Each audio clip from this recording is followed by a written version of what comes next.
Now, in a few moments, it will be time for the Amidah, the silent standing prayer. Feel free to recite the words on the page, or the secret words are of your own heart. Or, if you're like me, you can think about whether this might really be the year for the village.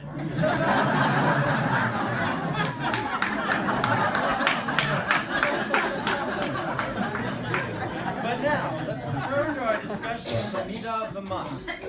We've been through truth, compassion, generosity, just by sitting through the Purim Schpiel so far. So today, to summarize where we stand, we actually have a special report with respect to the Midot as a whole. I have a special report to pass along from our newly formed exclusivity committee.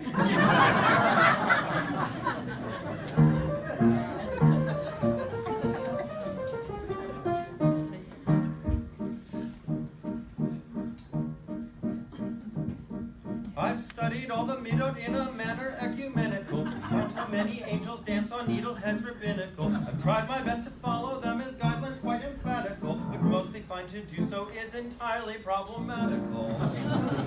Now take for instance patience, it's a virtue I'm too hurried for. And who can manage calmness, that's the one I'm much too worried for. And faithfulness, fidelity, I bet you'll find they're harder to.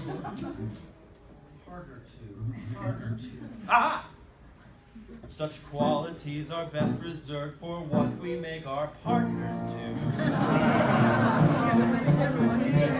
Such qualities are best reserved for what we make our partners do. Such qualities are best reserved for what we make our partners do. Instead, let's view the Midot from a vantage philosophical and try to modernize them in a context far more topical. These virtues are so many that to grasp them we'll construct a list and do so in the model of a modern reconstructionist.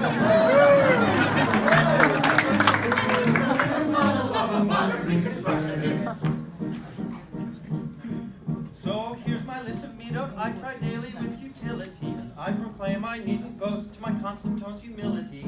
Attentiveness is my intent until I'm struck with ADD. Frugality is my practicum unless I'm on a shopping spree. Now justice, there's a quality unless it's esoterical. And calmness is my state of mind until I get hysterical. Decisiveness is excellent for those who can make up their minds. Up their minds. Aha!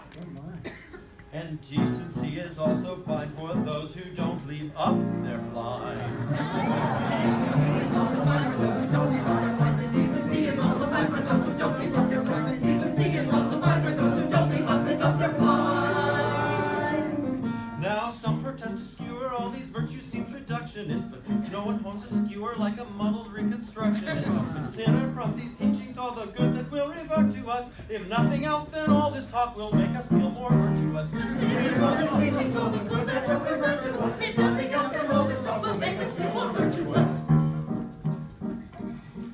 Alacrity's the thing for me unless I'm sleeping in all day. Generosity is great once all my credit cards get paid. Well, guarding out the tongue's a choice which scarcely fits in parody. Let's hope that all the birds I've thrown are meant with jocularity. Sure, lifelong learning's nice until your student loans take all you earn. And truthfulness is great advice, except upon your tax return. Now self-restraint and thoughtful speech are virtues we could well afford. Help me out here, well afford. What word? Aha. If only we applied them to each monthly meeting of the board. We apply them to each monthly meeting of the board. If only we apply them to each monthly meeting of the board. If only we apply them to each monthly meeting of the board. Sure, satirizing Midot may give each a misconstruction twist, but twists are nothing novel to a modern reconstructionist. These are the 32 Midot, we've studied all the stuff of them. Let's hope that there's no more, because there surely are enough of them. We've studied all the stuff of them. Let's hope that there's no more, because there surely are enough of them.